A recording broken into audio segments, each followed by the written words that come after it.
Disclaimer. We are unqualified and unapologetic. We are not professionals. We are not doctors. We are not therapists or mental health experts. Just a real couple living real life. So take what works, leave what doesn't. Let's do this. Sessions and lessons unscripted. Say it twice so you don't forget it. Hey! Session lessons unscripted. Hit record, let the mess get edited in my head.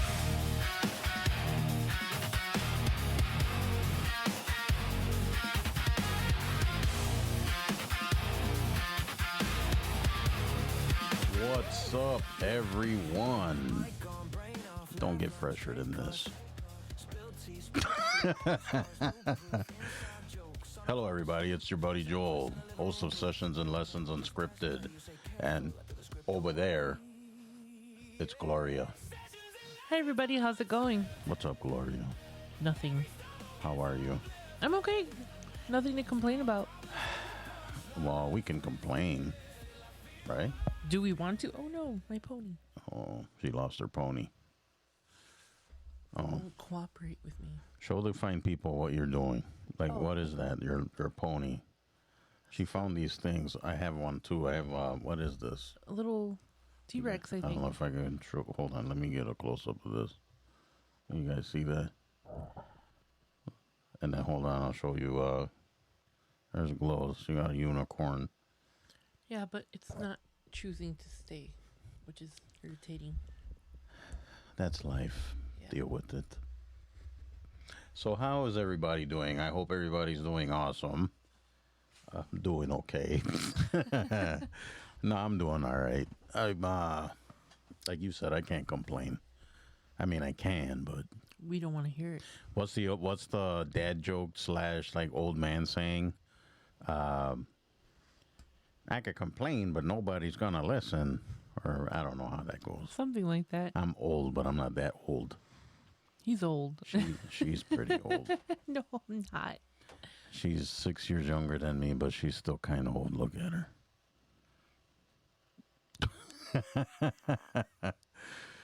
I wouldn't. I will Look not. at my youthful self. I will not indulge you today. Anyways, so tell the people how you are, Gloria. How you play with your unicorn. Explain what a unicorn. Look at her. I'm trying to make that stay, and it won't. Don't worry about it. I'm gonna have to crazy. People out there don't care about the unicorn. I care about my They unicorn. care about Gloria. So how is Gloria? Gloria is a-okay. All right, everybody. Thank you for joining. That's it. I'm okay. No, I don't have anything new to report. I mean, what can I tell you guys about? Yeah, what can you tell us? Oh, See, she thought of something. no, I did. Last Friday, I had my brothers on as guests, glowing off script. Oh my God, I almost forgot my podcast name. Actually, that was a really good episode. If you guys want to go check that out, it was really good. You know, I didn't think they had it in them, and they came through. They did. My brothers-in-laws, brother-in-law, brother-in-laws, Brother-in-law. plural. Brothers-in-law? Brother? Oh, there we go. I think that's the way to say it, right? Brothers-in-law, My brother. not brother-in-laws. No, brother is one. That's such a brother. Chicago way of saying stuff. Yeah. Like instead of jewel, the jewels. Jewel. Gotta add the The S. Illinois. Illinois. We don't pronounce the S. No. Isn't it technically Illinois? If the way it's like in French? I don't know. French. You know that Chicago means stinky onion in some kind of Native American tongue, right?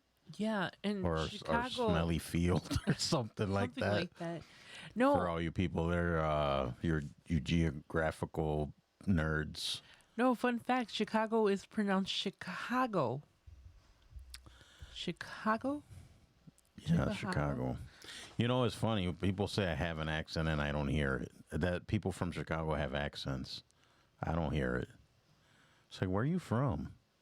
Chicago. Chicago. Chicago. Let me talk to my man. Me, in the front room. in the front room. The front room. Do you actually see front room? I've never said that before. I said both. Never in my life. Really? You never said front room? No, we just Front. say, we well, just say front room, not front room. Front room. French room. Front room. We used to call it the sala, Well, yeah, that's in Spanish. The sala. living rooms. But yeah, we never call it the French room or front room or whatever. You know why they call it a living room, right? That's kind of morbid. Why? If you notice, and I don't know, I mean, this is just in Chicago, right? I know I've lived in apartments like back in the day where the living room, there was like the front of the living room, like where the window is, it was like almost like a bay window situation. So the reason why living rooms were shaped like that in these old brown buildings back in the city was because when someone in your family passed away, that's where they'd have the wake. That's where they would put the body. So that's why they call it a living room. I See? never knew that. Even though it's not a living person there, it's a dead person. But anyways, that's why if you go into some of the apartment, like especially the older like brownstone type buildings and stuff like that, the way they're shaped, they're shaped almost like not like a octagon, but like a bay window almost, like the front of it. Well, like our window. No, yes and no, but that's just a window. I'm talking about the whole room is shaped like that. Oh, okay. Like the shape of the room, like the front room. It is the front of it shaped like that, and that's because that's where the body would be laid out. See, you learned something new today, didn't you? I could have gone without knowing that. But that's why they call it a living room. Well, thank you for sharing that useless knowledge. But we're Chicagoans, so we call them front rooms. Chicago. All right, so yeah, they say we have an accent. I don't see it. I was talking. Huh? Go ahead. No, when I went to Texas, my cousins told me that I had an accent. I don't hear it. I don't hear it either. A couple friends of mine got accents, and they're like from the East Coast. I like listening to them talk. Park the car. You know who you are. No, they're awesome.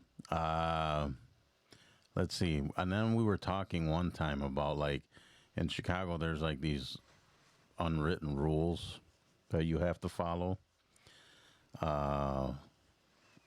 Like for one thing, no ketchup on hot dogs ever. Ooh, excuse me, guys. Are you all right over there? No. All righty then. Anyways. No, I'll put ketchup on hot dogs at home. Well, if it's like a No, it's just a regular hot dog. yeah, if it's a Chicago style dog, you don't ketchup No. shouldn't not be near it at all ever. No, what was the name of the Gino, or what was it? The We one. won't name any names because we're not sponsored by anyone. Well, yet. this one popular place in. out just outside of the city. Let's just say that. Yeah, I don't like their French fries. I will fight you on that one. They have fresh cut fries and they're awesome. They're soggy. I can't do soggy fries, man. They are awesome. No. Although one pet peeve of mine when it comes to that place, and some of you guys that are from our area might know who we're talking about. But they put, well, you figure when they pack the hot dog up, they put it in the wrap, right? They put the fries with it. The fries, then they just throw it right on top of the hot dog, and they wrap the thing up, and then they give it to you, right? They bag it, and there you go. And then you open it up, and then the fries are sitting right on top. I always take the fries out or put them off to the side, eat the fries, and then the hot dog, whatever. Some people think you eat the whole thing like that. I don't. That's not how you do it, people. You don't leave the fries in the hot dog. they're only there because they got nowhere else to go. No, I always give my fries to my brothers. I can't. That's I know. no, that's unbelievable to me. It is what it is, I guess. Fresh cut fries, and she throws them away They're soggy. like garbage. I can't. They're not that soggy. They're soggy. They're not excuse me. They're not crispy. I'm not too fond of McDonald's fries anymore. Oh, either. we're never gonna get sponsored by them now. No. Doesn't matter. I'll keep my opinions to myself. I won't. Anyway, why the hell are we talking about all this stuff? We were trying to see how everybody out there was doing. Oh, because you shortchanged them on how you were doing. Oh, because I have nothing to report. The only fun thing that happened is that my mom came over and she made us mole. Well, you did your show with your brothers. That fun. was the day that we kind of snuck away from my mom and the wife and the children. Yeah, I stole them for a little bit, and we came downstairs and recorded, so it was actually pretty cool. Yep. This week's episode is going to be me, and I'm going to be talking about guilt trips. Guilt trips. Sounds interesting. Oh, it is. It's connected to the show from when my brothers visited, so. Yeah, because someone I was talking to that listened to the show was making, they were making, I'm just having a blank right now. We were discussing it, and they were mentioning something along those lines. So I think that's great that you're doing like a follow-up. Yeah, I think we kind of didn't have enough time to kind of break down the story and how. Oh, I mean that. It was a long show.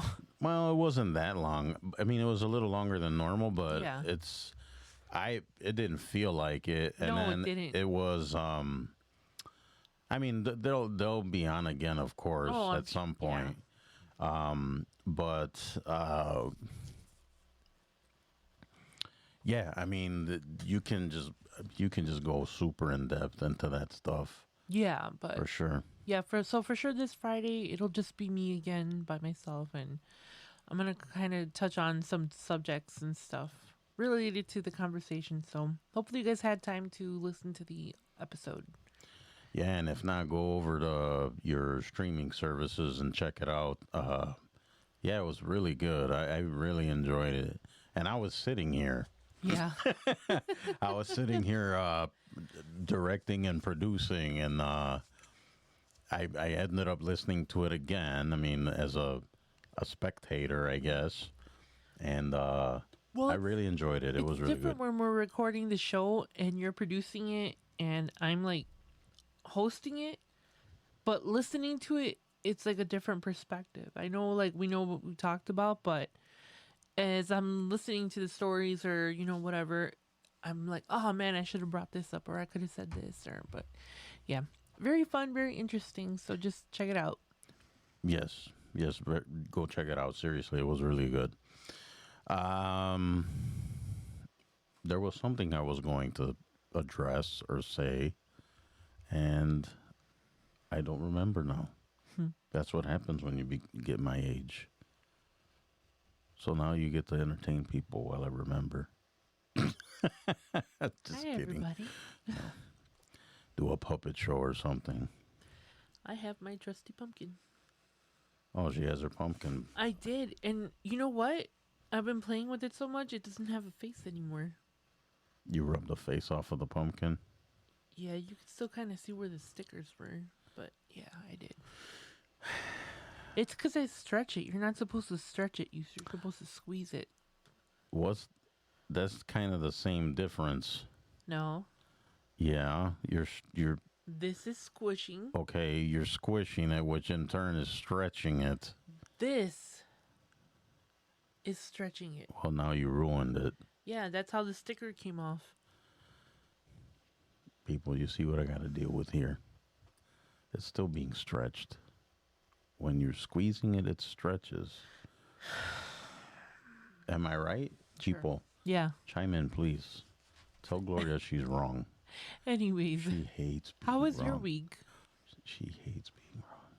My week was all right. Oh, I remember what I was going to ask you.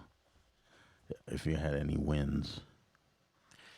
That's a big thing with me lately, or, well, I would say lately, but you try to think of because people always focus on the bad stuff, right? And all the negative stuff.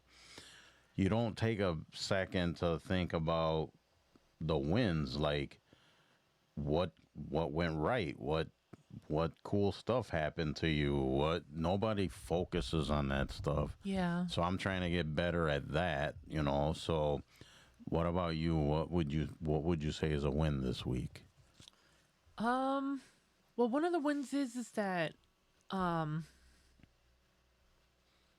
I guess I don't know if it's a win or not, but I'm gonna take it as a win. My mom complimented me on my weight loss, which is like I'd say that's a win. that is a win. That means someone's noticing, and you're going in the right direction. Yeah, we got quite a few compliments this weekend. We haven't seen my family in a while, and they were kind of surprised. Yeah, people have been coming up to me and telling me that, and I think that's one of the reasons why my self-esteem's getting better, or my confidence is getting better, because I'm losing the weight, and I'm I don't know. It's I can get into this whole long thing about that, but maybe another time. But It But I haven't- definitely like kind of gave me a little bit of a boost. Like, Like oh, confidence. I'm doing the right thing. I'm going in the right direction. and I keep telling you that, Yeah, right? yeah. Just like, And but we're both hard-headed. no, so, my allergies have been good too. That's a win. so that's another, Yeah. yeah, because you get them really bad. I mean, I'm still a little swollen, like on my nose and a little bit like around my cheekbones, but it's coming down. So Mm-hmm. You look fantastic. those are my wins. I guess I'm losing weight, and I've gotten positive feedback from my mom, which is like the hardest thing to get. My mom doesn't give compliments out very freely, so if she says something, it's actually a good thing, I guess. Good on you, Mrs. Rosario. For me, I would say my wins for this week, I didn't choke anyone. We're both out of prison. No, we're not. I take that back. No, there were some. I'm gonna be 110% honest with you guys. I'm always like that. I'm never gonna BS you. So I did have some kind of scary moments. There was I had a panic. Well, I started to have a panic attack. I don't have them as often as I used to, but once in a blue moon I'll have them, and I was getting one. I was able to kind of fight it off and bounce back pretty well, actually. So I'm grateful for that. I call that a win. That's an awesome win. What else? Oh, people always, not always, but I've heard, because I wrote a book, I put it out. I don't, for those of you out there that are self-publishers, or you wrote books before, or whatever, writing the book is like the easy part. The marketing of the book and trying to sell it It's is a different the story. hard part. Yeah. So, and I get that, right? I understand that it could be difficult, especially if you're not known at all. I'm not known. So yeah, I've been working really hard on that kind of stuff. Although, back to the point I was trying to make, I don't like to. I know you have to sell things and put yourself out there and all of that stuff. I get it.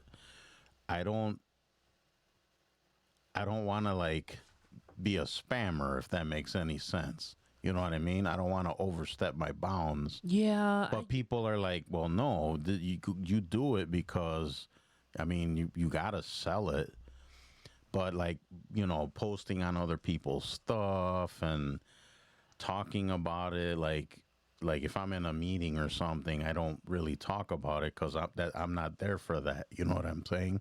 There's I'm a not time there. and a place for everything. There's a time and a place for everything. Yeah, I get it, but I don't know. But some people are saying that's not the way to go. It's like you're kind of holding yourself back doing that or whatever. Anyways, the win is I reached out to another bookstore. I'm excited about it. There was a couple here in the city I contacted. I never heard back. I contacted this other one, not just recently, and I'm waiting to hear back from them.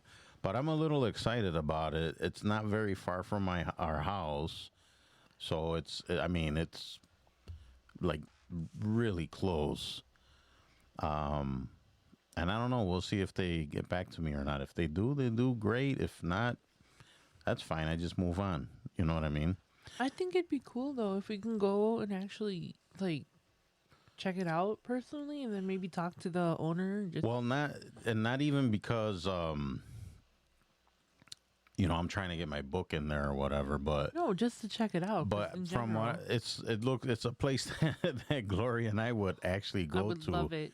Yeah, it's very. I guess it's a little quirky. It's eclectic. It's an eclectic bookstore. And the owner supposedly is a super nice guy, and he's a cartoonist and an author as well, and so he decided one day to just open a store for indie authors. So yeah, we'll see how that goes. So, but I'd call it a win Yeah, because I that's actually put definitely a myself win. out there. Yep, I'm proud of you. Thank you, my love. Yes. All right, so today we were talking about mental health and how did I even put this? Hold on. And how it relates now versus like in the 80s and 90s, like how it's viewed. Because I think it is accepted more nowadays, but not really. It's more accepted now, or people know about it more than they used to. Would you agree to that? I don't think that it wasn't known back then. I think it wasn't talked about as much. That's kind of what I mean. Yeah, it wasn't talked about. But as then there's much, also the and- stigma on mental health too, right? Yeah, I remember growing up and being depressed, and my mom's like, "What do you know about life? You're just a kid. You can't be depressed." Hmm. Little did she know that it actually, it could happen in any age, especially if it runs in your genes and stuff. See, that's another conversation we can have. Maybe not now, but like there's a cultural thing there too. Like Gloria and I are Latinos, and being brought up in a Latino household is, there's that. If you know, you know. Yeah. So,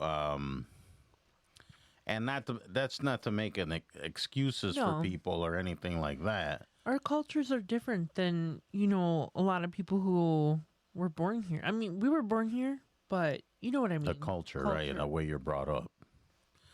So, yeah, we were talking about that and how is viewed, the view of mental health, like now versus back then. So, thought we would go through some stuff and discuss. Are you guys down for that? Sounds good. Are you down for that, Mrs. Rosario? See. For you, of those of you that don't know, sí means yes in Spanish. I'm sure 99% of people out there know what C means. And then there's this one word that in English and Spanish she doesn't like. No. No, that's not in my vocabulary. Sure ain't. She's a rebel. No. I love her though. Glad I signed up for this. He did. Sure did. Sucker. I'm paying for it now too, literally. Yeah. both mentally and financially. Don't bring up Anyways, no. finances. Let's move on. Don't bring that up. All right. So, like I said, we're gonna go through. We're gonna discuss the way mental health is viewed now versus the 80s and 90s, which were great times. I loved it. Great times. I didn't have a mortgage. No responsibilities, no have mortgage. Man, was I stupid. I wanted to grow up and live on my own. Man, I'm The telling hell you, was I thinking if you knew then what you know now, oh my gosh. I would have stayed a kid longer and not probably done half the stuff that I did. Isn't that something like when you're a kid, you're, man, I can't wait till I get older. And then when you're older, man, I wish I was a kid again. I Yeah. remember I used to hate to take naps. Like I always thought it was like a waste of time as a kid even as a teenager or young adult or whatever. But now it's like, She's the nap queen. oh man, I crave naps. You know what though? I'm starting to come around. I'm kind of liking naps too. He is. Sure am. Before I didn't like taking naps, but now it's like I don't care. It's because I'm an old man. Anyways. All right, so we'll go through the first talking point. Then versus now. In the 80s and 90s, how often did you hear adults openly talk about anxiety or depression versus now, where it's almost daily conversation? We never talked about it really. Like, Same. See, and then when it did come up, at least for, and I'm just speaking for myself, and you can chime in too, obviously, right. it was never discussed. And if you did show any kind of like sadness, depression, anything like that, you were looked like, what do you have to be sad about? What do you have to cry about? You don't know what you're talking about. It was always talked. You were always told to suppress it, basically, right? At least that's my experience. Well, in my case, it was a little bit different. My mom was a little bit, I guess, when I first started to show signs of depression, I must have been like second or third grade. Like I started showing symptoms of depression like at a really young age. And, you know, going through the things that I had gone through and just you know, that's when my parents separated. So like I remember I would see my mom crying like after the divorce was like final, and I remember that she was always sad, and like I would hear her crying and just you know, as a little kid you don't know what's going on. You know, I was barely in kindergarten when all that stuff happened, you know, and I just didn't understand what was going on. But I remember just hearing my mom cry and just seeing her depressed. And as a kid, you know, you want to make her feel better. And I would just ask her, like, you know, what's wrong? Or why are you crying? Why are you sad? I try to give her, like, little Rainbow Bright stickers to make her feel better. You know, but as a little kid, you don't understand, like, what's going on. But as I got older, even when I was, like, in second or third grade when I got, like, diagnosed, the teachers were kind of concerned because I was, like, a withdrawn. So they started sending me to the school social worker, and then that's like, she's a little young, but she's depressed. And my mom's like, what the hell? Like, what kind of emo kid do I have? You know, but it was, I started showing severe signs of depression like the older that I got. So, I mean, my mom had no choice but to get involved because the school was already involved at that point. Mm-hmm. But, it was always, oh, you don't have anything to be depressed about. I give you everything. You know, you have a roof over your head. You have food on the table. You have toys. You have everything. Like, what more can you possibly, like, you don't know anything about life. You're not depressed. So while she acknowledged it and she had to do things to kind of get me better, forcibly by school, not by choice, because if it would have been by her choice, she would have just been like, Smiler, I'm going to give you something to be depressed about, Yeah, the whole I'll give you something to cry about. Right, Yeah. And it's not because my mom was like mean or anything. It's just like I said, it's a cultural thing. So in our culture, like in the Latin, especially like the Mexicans, we don't acknowledge depression. We tend to be like a happy, like go lucky, life is life and death is death, and we celebrate death. And I mean celebrate death. We have the Day of the Dead and all these celebrations to celebrate death and commemorate people. So it's different in our culture. We've learned to smile through our tears, and that's kind of what it's been like growing up. I mean, think about where our lineage comes from. The Aztecs and all that. Like they were warriors, and that's kind of basically what you're taught. You don't cry, you don't show emotions, you just smile and move on. And it's like, that's not very healthy either. No, not at all. No. But I think as time goes on, people are getting better with it. Even like I know my mom. I mean, she's completely different now than she was back then. Right. I mean, the views have changed, and I mean, everyone's allowed to change their opinions or their thoughts on things or whatever. But yeah, it's I mean, I think it's people are more aware of it now. All right. So the next one, actually, we kind of just touched on it. Growing up, did you ever hear phrases like "man up," "shake it off," "stop crying"? How did you think that shape how we deal with emotions today? Which is a good question. We were just talking about that. I know for me, it was, what are you crying about? Stop crying. What do you have to be depressed about? Why are you sad? Knock it off.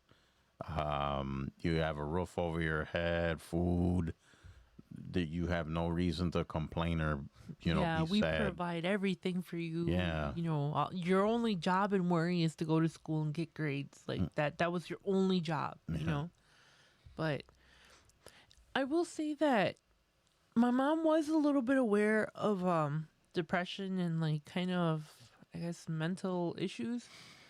I don't want to get too much into it, but my dad in his side of the family, he deal a lot with like depression and all sorts of things. I'm sorry, I didn't mean to cut you off, but I think that in the Latino community, mental health issues run rampant. Oh, it's they like do. it is an issue, and it doesn't really more times than not it never gets addressed because of the culture, right? Like, oh, that's just how they are. Or that's, you have nothing to be depressed about, So, I mean, people really don't talk about that. I personally, and I mean, I'm no expert by any means, but I think in the Latino community, that is a big issue.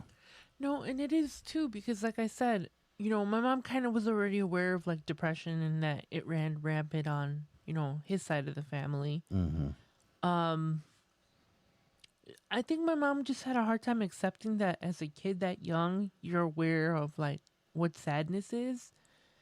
And I think it wasn't so much that my mom didn't want to accept it. I guess she just had a hard time wrapping her brain around like how can a kid so young like develop depression? Like what do you know as a kid, But my depression led me to do a lot of negative things throughout my life, there was a drug use. I ran away from home a bunch of times when I was like young. And I'm talking like fourth grade, third grade. You know, when I told, I don't know if I talked about it on here or on my show, but how I convinced like 3 or 4 kids to run away with me. Oh yeah, you did Yeah. talk about that. So long story short, we had read My Side of the Mountain in elementary school, and I was convinced. I was like, man, I can do this. I can run away and just live in the woods, you know? What do you know at fourth, fifth grade? Live in the woods like a Sasquatch, Like a savage. like a Bigfoot. No, but Gloria the Bigfoot. anyway, so long story short, I eventually got caught. I was the last one out of the group, and only because I turned myself in, because I was like, I can't survive by myself. They caught the other 3 or 4 kids like really quick, and I was a little bit more aware of life, and I hid, and I saw like my teachers, the principal, and the police officers walking around looking for me. And finally, I just came out from out of the bushes and just walked into school, you know, like, okay, I'm here, you know? And everybody was so relieved to see me, but that's when they started pressuring my mom, like, you know, your kid, There's something up. there's something up with her. You need to. They got DCFS involved. It was this whole big thing, kind of.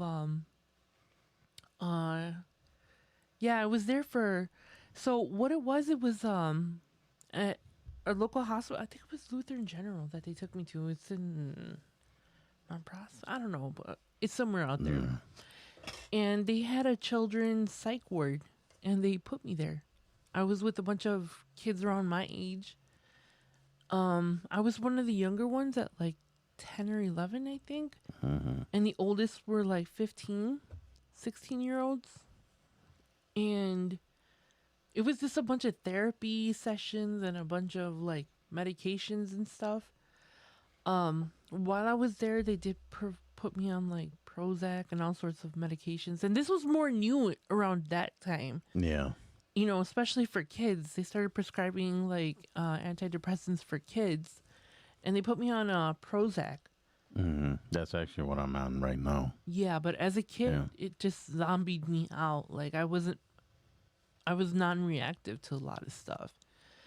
I didn't like the medication, so until I was done with like the whole psychiatry thing and social worker thing, I told my mom that I wanted to stop the medication, and she's like, "Are you sure?" I was like, "Yes, I don't want to be on this. I don't feel good." So she took me off of it, you know, and then that led me to get depressed again. And then you went elsewhere to treat it. Yeah, I started doing drugs and substances and all sorts of stuff to kind of deal with it. But that was when I got a little bit older, obviously. But yeah, it's something that I've struggled with throughout my whole life. And, you know, one of my other brothers suffers from depression as well. It's just something that we've always dealt with. And as we've gotten older, we've been a lot more open to talking. You know, there was another point in my life, again, where I had the head injury, and we've talked about that before.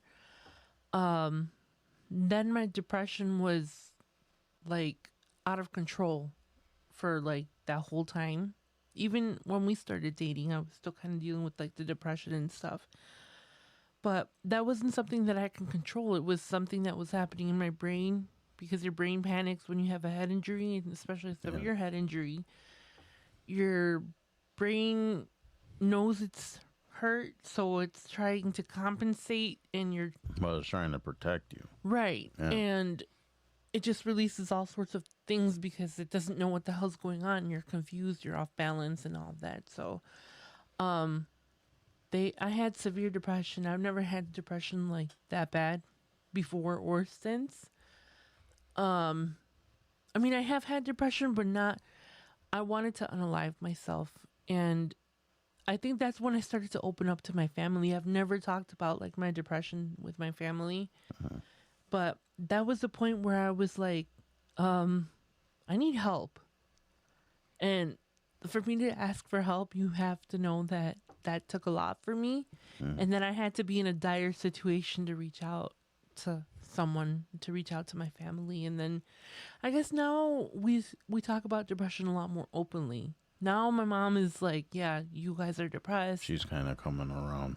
Yeah, she's been coming around for a long time, because she realizes like, oh, It's a thing. It's a thing. Yeah. She experienced depression.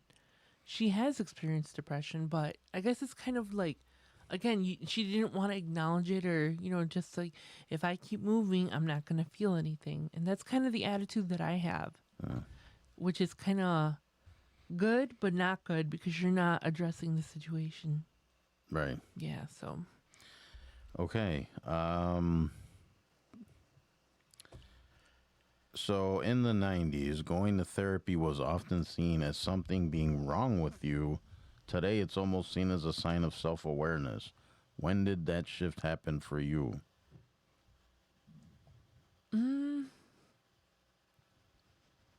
I think I was always self-aware about it, just because I've always been more alert and awake than kids my age. I mean, think about it. I was, running a household Yeah. while my mom had to work, and I started when we were little, like I said, and I've said before, my brothers would help me with laundry, and we were so small that I would have one end and the other one would have the other end, and we would kind of drag it downstairs, So, I've always been more alert and aware, especially at that age, of things, and I just knew that it was part of my life and a part of like who I was. I never really like questioned it, I guess, if it makes sense. Yeah. Because I've always accepted it, And my mom told me from an early age, about my dad and his mental issues and all that. But so I kind of already was aware. So for me, it's always been something that's just been there. All right. Well, for me, I mean, when I was younger, I did, not to get into super detail, but when I was going through, I was starting to rebel. And I know at one point they started taking me to a therapist to see what's wrong with me, basically. So I do remember going to therapy when I was young, but that didn't stick. And then, of course, I just said, I'm out of here, and I left. And not until just, and then and in my adulthood, I have tried to go to therapy, and for whatever reasons, I just stopped going. And until recently, I started going again. So I started seeing, I was going to therapy, and then I got a psychiatrist. So I've been talking to them. They adjusted my medicine a little bit, and I'm in the middle of still working on that kind of stuff. So, I've always been kind of aware of my situation and having to deal with it, and so I mean it's always been kind of on the table, if that makes any sense. So, but I mean, people need to realize that mental health is just as important as physical health. Yeah. And I don't want to say mental health's more important, because face it, if you're not there mentally, if you're not sharp, if you're not all there, you're not going to make the best decisions for yourself. No, not at all. And another thing you have to like kind of keep in mind is like, if you don't treat the symptoms and you just put a Band-Aid over it, you're not doing yourself any service. You're not doing anything. No, you're not. Yeah. And I've had control over my depression for a really long time, until recently, like I've mentioned it before. Depression kind of snuck back into my life after my grandma passed. And I haven't had depression like that in a while. It wasn't as bad as when I had my head injury, but because I'm aware of like the symptoms and the signs and stuff, I guess it's kind of like, it's bad, but it's not like life shattering, I guess, if it makes sense. Mm-hmm. Because I know that I have to function, I have to get up, I have to do things, and like I said, that's a struggle sometimes when you're depressed. Absolutely. All right. So moving on. Back then, a lot of behaviors went unlabeled. Now we have terms like anxiety disorders, ADHD, burnout. Do you think having labels helps, or do we sometimes over-label normal struggle? Definitely over label. Yeah, I would think I would agree with that. People are just this may what do they call these hot takes when you say stuff that might be a little controversial. And I'm not a guy that likes to start controversy or conspiracy or anything like that. But to be quite honest, I think nowadays people throw some of these terms too loosely. I mean, I have ADHD. It's like a lot of this TikTok / social media self-diagnosis stuff. Guys, if seriously, go see a professional. Don't go on. Okay, if you like myself, and I'm just going to talk about me. I suspected that I had attention deficit disorder. So because you always know if something's wrong, right? When you're not feeling right, you go get it looked at or checked. Don't self-diagnose. Don't go to Google and say, Google will have okay, you I was thinking that sad you're today. dying. I was sad today, so now I yeah. have typhoid.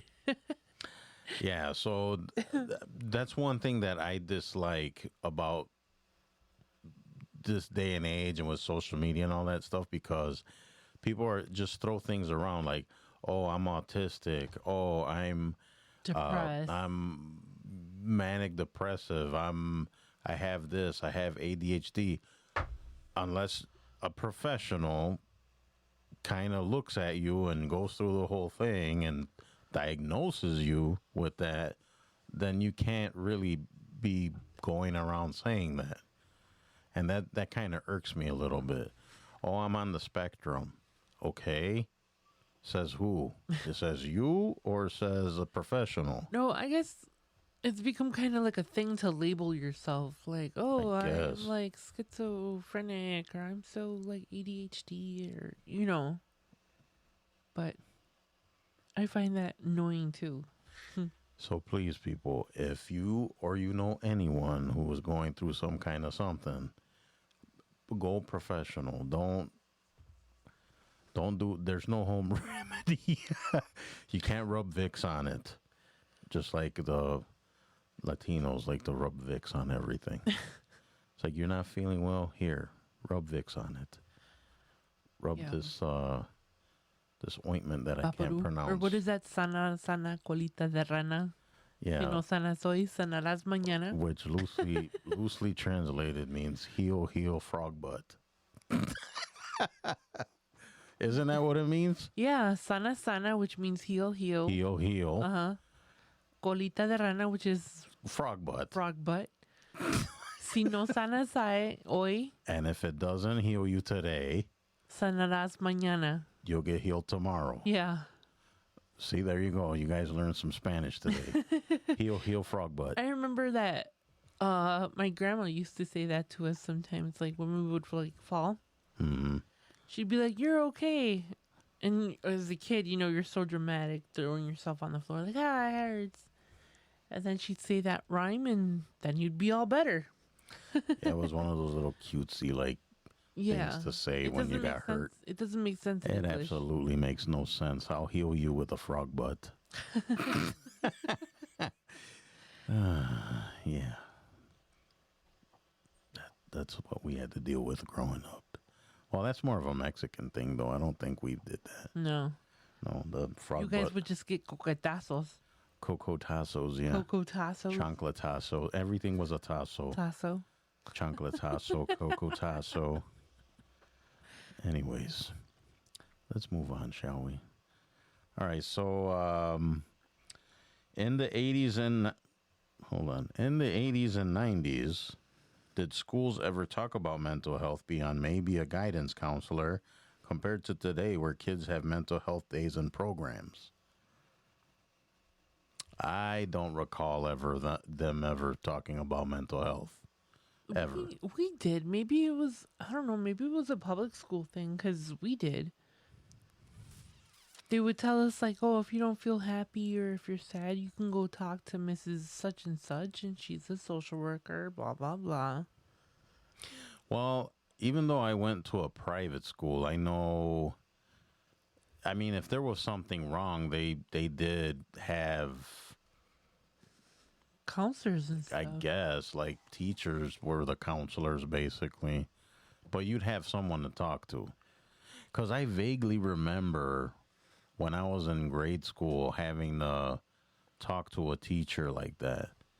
Because Yeah. I was having issues, and one of the teachers, I guess, was counseling me. So I do remember that. But it wasn't like now.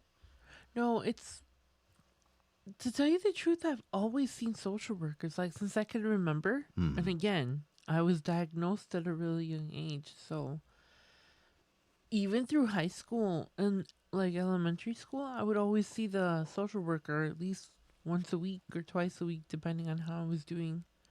Was that on purpose or? Well, I didn't request it, but the school required it. Oh, they wanted you to do that. Yeah. All right. Taking medication for mental health used to be whispered about. Now it's openly discussed. Do you think society is more accepting or just more dependent? I think it's more accepted now. I mean, you have your anti-vaxxers that are like anti-medication and stuff, but I think that it's more common to see people on medications for it. Mm-hmm. People are a lot more open about it. It's not something to be ashamed about, and it's not something that you can control. So I think a lot of people kind of have come to terms and realize that. Mm-hmm. And there's more help now than I think there's ever been. It's just a matter of insurance and paying for it, which is the hard part. I'm going to go out. I shouldn't even say go out on a limb, but I will say I believe it's both. I believe that it is more accepted now, like you're saying. I believe that. I agree with you. But I think in this day and age, I think we're kind of being more dependent on medicating things instead of dealing with it and healing, right? And I'm going to speak again about myself. So I have been diagnosed with mixed anxiety and depression disorder. I have been depressed a good chunk of my life, I guess, and still struggle with it to this day. I do take medication. I do go to psychiatrists and therapy and stuff like that. But I know right now I'm doing a lot of this self-improvement, self-work, and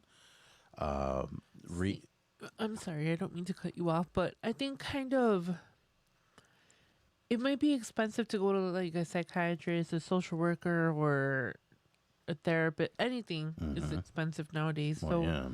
I think that there's a lot more tools out there that kind of help you to kind of learn to have the coping skills.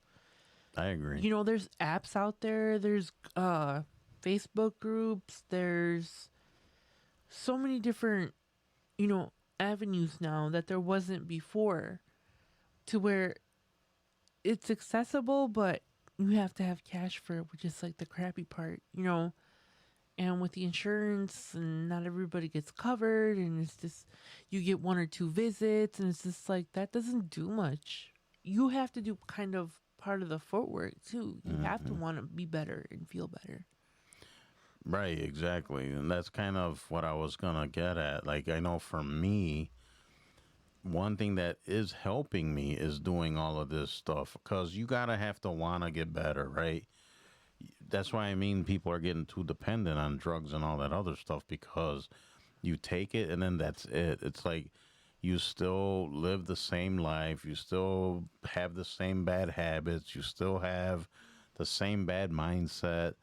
If you don't change that stuff, if you don't work on your mindset, your attitude, you know, if you don't put in it's you can't take a magic pill and no one can just kind of sprinkle happy dust on you and all that stuff goes away. That's not how it works.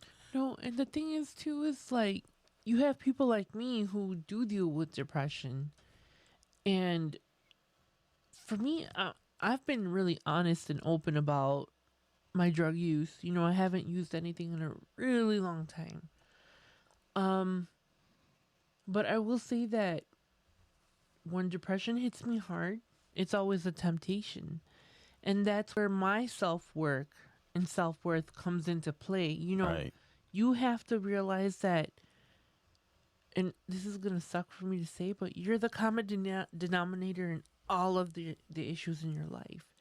So you have to kind of learn to recognize the signs that these are my triggers. This is what sets me off. What can I do to kind of redirect my negative or my bad behaviors? You know, the first thing I did was I reached out to people. You know, I talked to Joel. I even talked to my mom, you know, which is really hard for me to do. I've been very open and honest with you guys, and you know, on my podcast, I haven't gotten into it yet, but eventually I will get into it. It sucks, you know, so you have to, like I said, you're the common denominator in all of your problems, in all of your relationships, in all of your shortfallings, in all of your, even when you achieve things. I think you got to take some responsibility. You got to. And it has to start from there. You know, you have to take personal responsibility. Is it the people that you're hanging around with? Is it the people that you're in a relationship with? Is it family members? You have to learn to recognize your symptoms and the signs that you're gonna like crash out. And you have to be the one to kind of remove yourself and remove them from your circle. You Right. know? You are only as good as the people that you keep around you. So if you keep the people around you that keep you in that cycle, it's just redundant to take medication and, you know, go through this cycle and not fix anything, you know? But that's just my opinion, though. That is a very good opinion, in my opinion. All right. We didn't grow up with social media because we're old. Do you think today's openness about mental health is genuine or influenced by people sharing for validation? I think it's a little of both.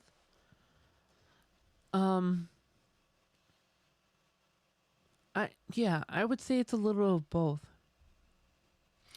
I agree. I think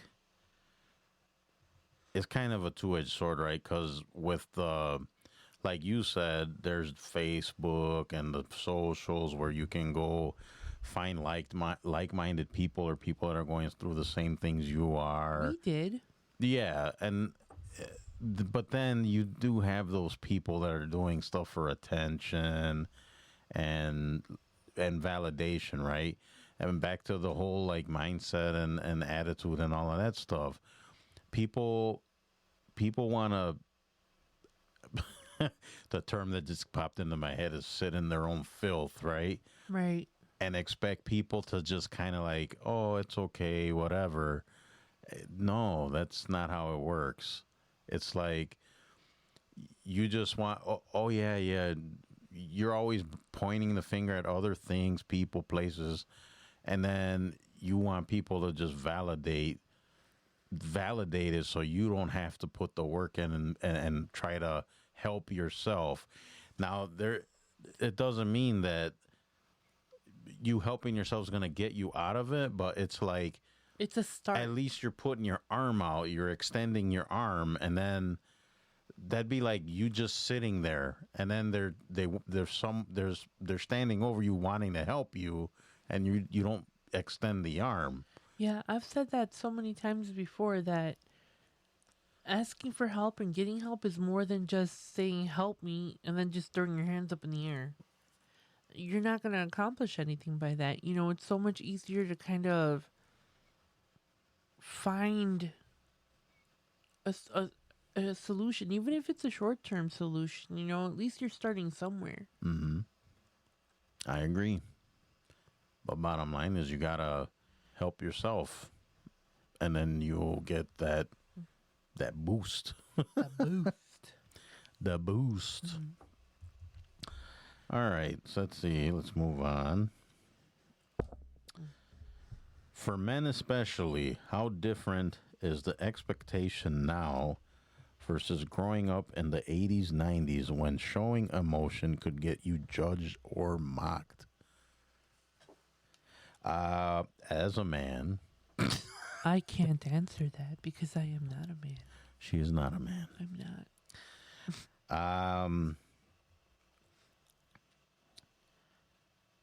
Absolutely. I mean, even to this day, you get judged and mocked for that stuff. It's like, it's not manly to, be weak or suffer from depression or anxiety or have anything like that. Like, it is more accepted now, but especially as a dude, you're just supposed to suck it up and man up, right?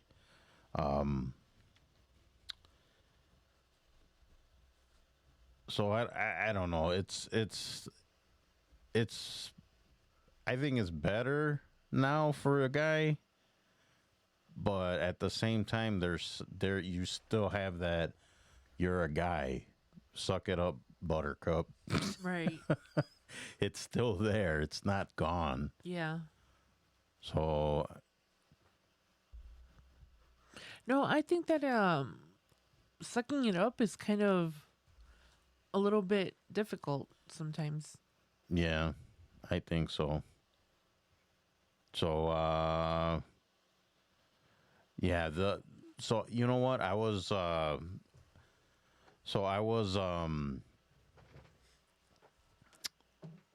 dealing with a bunch of stuff till I don't know, maybe a year or so ago. So I don't even know how I stumbled. It might have even been on the socials. So I met a few people. It's particularly for guys is what I'm involved in right now. And one of the best things ever, like it really helped me out. It really it got me, I mean, to where I'm at this point. So are you okay over there? Yeah. We're good. Yeah, I'm good. Thank you. Okay. So that's another thing, especially for you guys out there. Sorry, we're a little distracted, but and this for the ladies too, not only the guys, but the guys the guys especially, right?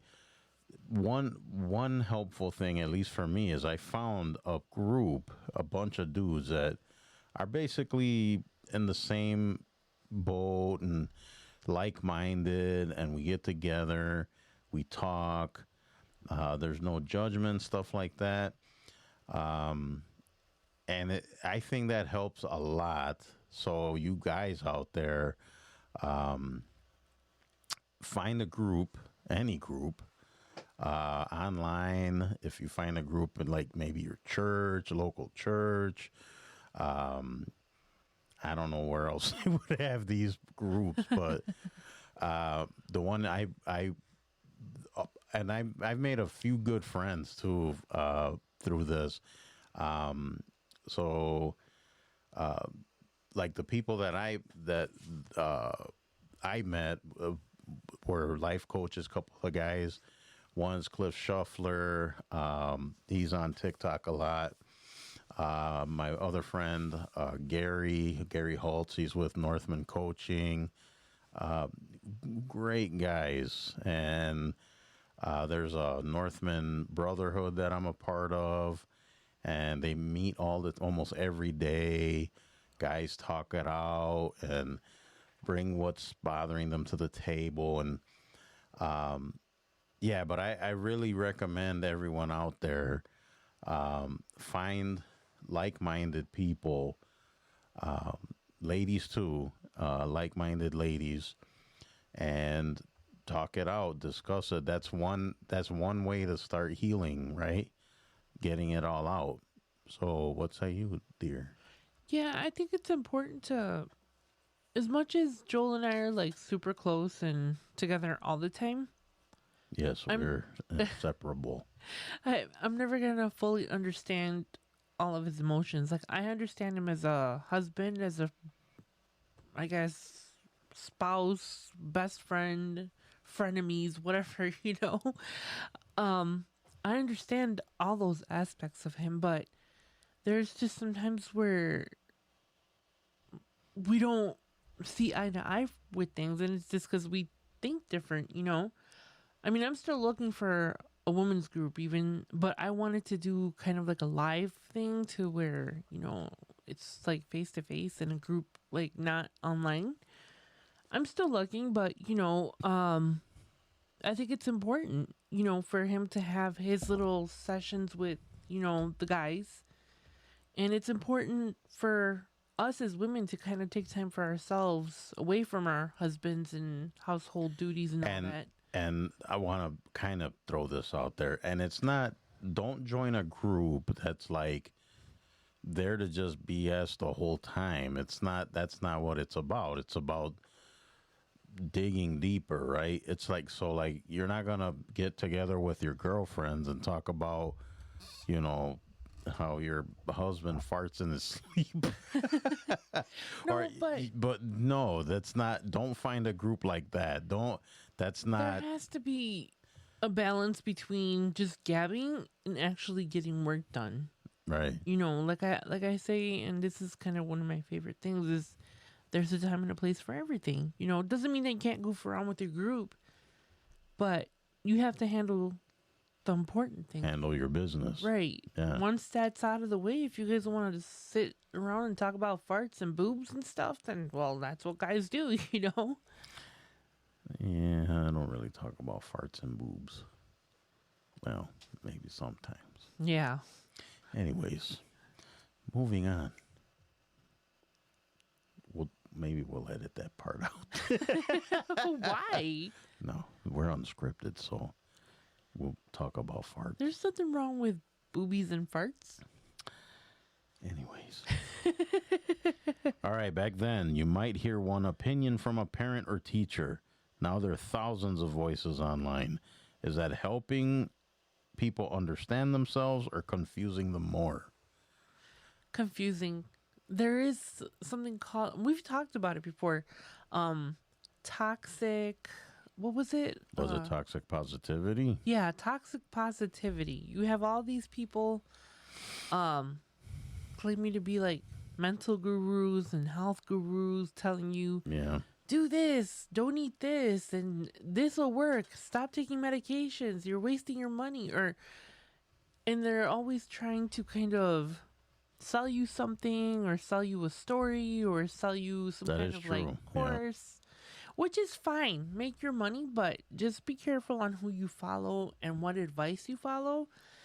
Because to be honest, and you know this, not everybody's going to have your best interest at heart. Some people are just in it for the money, or for the clout or for whatever. You know, how many times have we heard about these like health gurus and health nuts, and you know, They end up being kind of like con not people, what they are. Yeah. right? You know, and not to say that everybody's like that, because you do have people like, you know, Joel and I who genuinely do want to start a community and, you know, boost people up, entertain them, whatever, you know.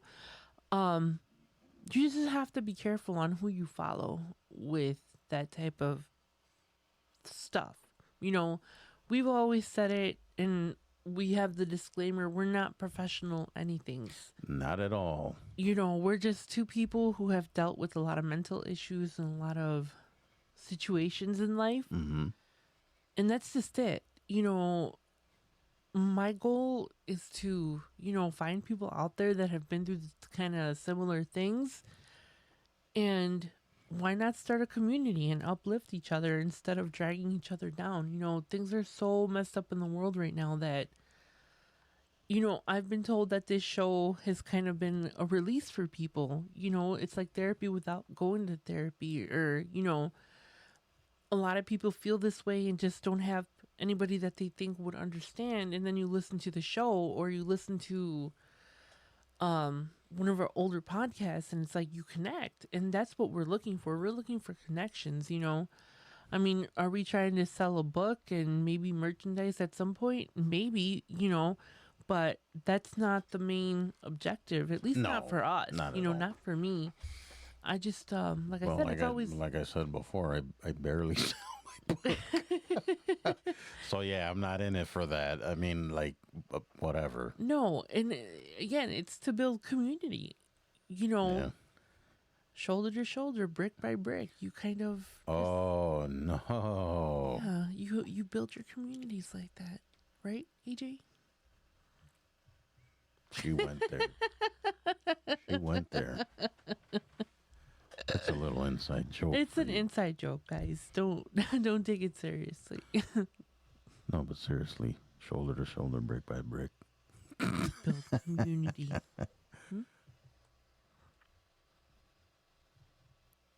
Yep. She went there. All right, one more. And let's see. In the 80s and 90s, great period of time, by the way, people coped quietly. Music, isolation, maybe bad habits. Today, coping tools are everywhere. Do you think we're actually coping better now? Some of us are better than others, let's be honest. I don't know. I guess there's a lot more distractions now Oh, for sure. than there was before. I mean, So there's many. with the internet, and like when we were growing up, there was no internet. There was no one was carrying cell phones around everywhere. All we had was that little snake game, remember? Yeah, well, that's when cell phones started to come out. Well, that's what I'm saying. We didn't have the smart gadgets we have now. I mean, we're from a period of time where, I mean, that stuff didn't exist.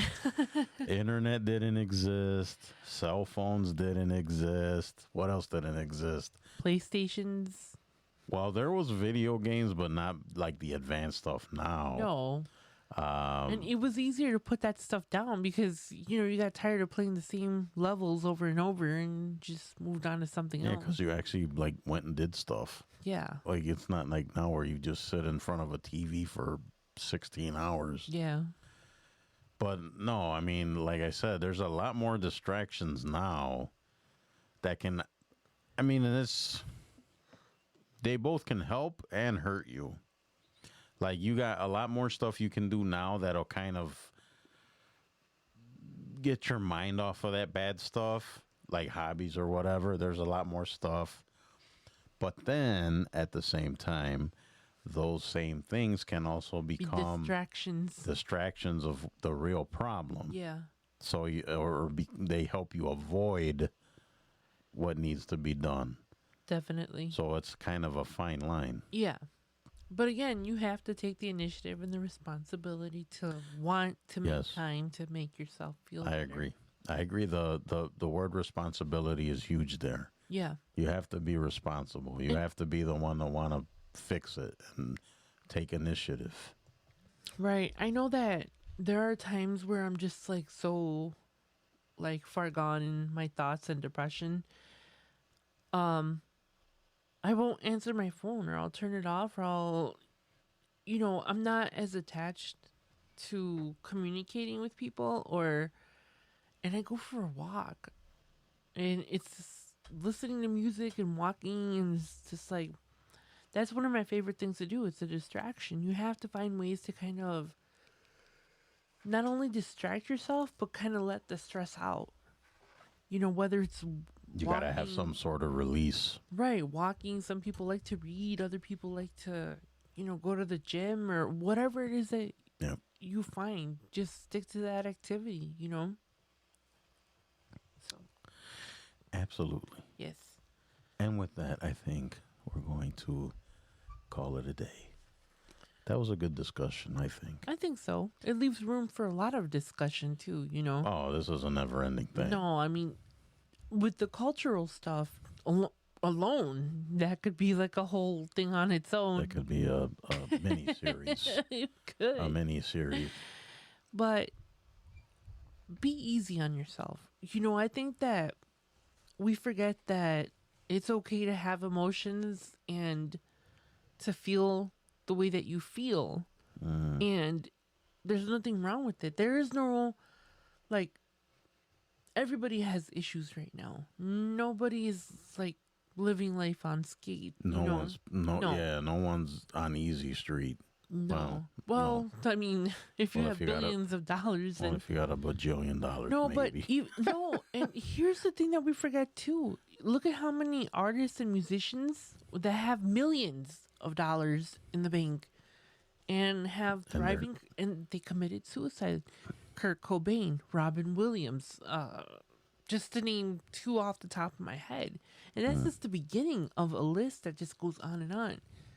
So money doesn't solve everything. It does not. No. So just remember that it's okay to feel shitty every once in a while, and it's okay to be sad and to be angry and just cry. Yeah, you're a human being. You're allowed. Yes. I mean, you're allowed. Yep. Very good, Mrs. Rosario. Yes. All right. Guys, don't forget the website, sessionsandlessonsunscripted.com. Give us a visit over there. We try to keep it updated. Try. I know some people out there are like, oh, there's that word try. Try. I will keep it updated. Gloria will keep it updated. You're in charge now, lady.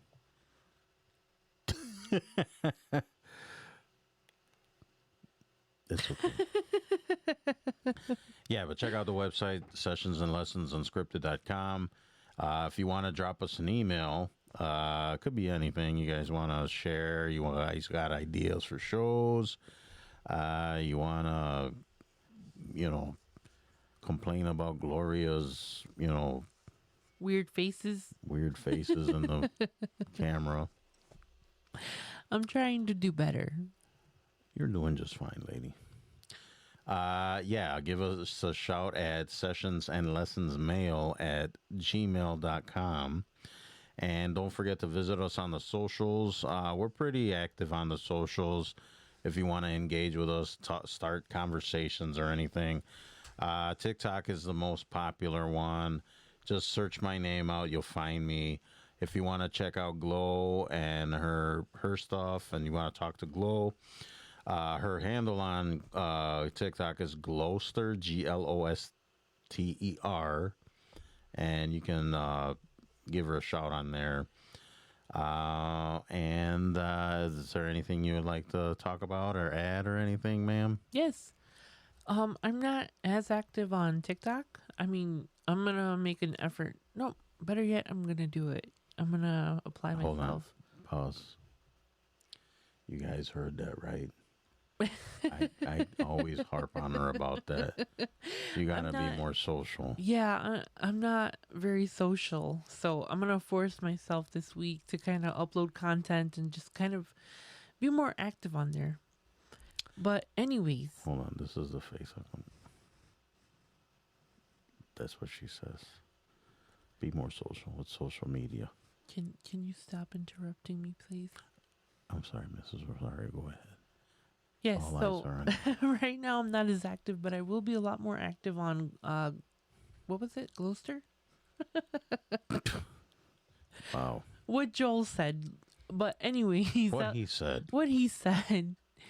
Outside Yeah. of that, if you guys would like to listen to my podcast, I release episodes every Sunday.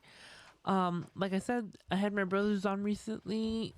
This week I'm gonna be by myself, so kind of touching base and just kind of going back to my brother's episodes to kind of Kind of a recap. yeah, and there's a lot of stuff that we kind of left unsaid. Left unsaid, yeah. yeah. But they'll be back again sooner rather than later, I hope.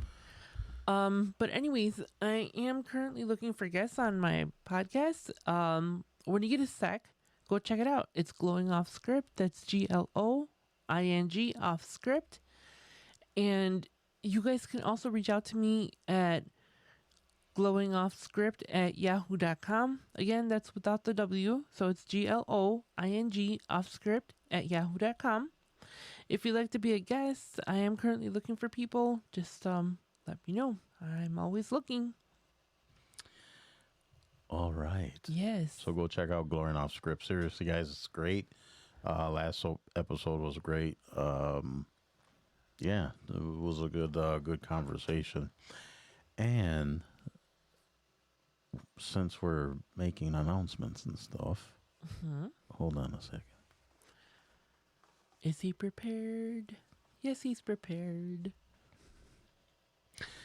Guys, my book, May December End, The Ballad of Joey Wow, words. Words, The Joel. Ballad of Joey Flowers. It's available right now on Amazon, Amazon Kindle, Barnes & Noble's Nook device, and Barnes & Noble. So there it is. Pick up your copy today. Thank you for those who have picked it up. I appreciate you. And do we have anything else we would like to say or do? Or No, I think that's pretty much it. We've covered everything, right? I think so. And if we didn't, we'll be back anyways. Yes. All right, guys. So we really appreciate you. Thank you for tuning in, either the audio only or the actual video. Seriously, we really appreciate it. Please like, follow, subscribe, spread the word about us. Tell people where they can catch us. And yeah, we truly appreciate it. So yes, thank you very much. We will see you on the next episode, and hopefully we don't screw up the ending of this because we were having issues with the outro before. So yeah, guys, thank you very much for listening. We will see you on the next episode. Bye.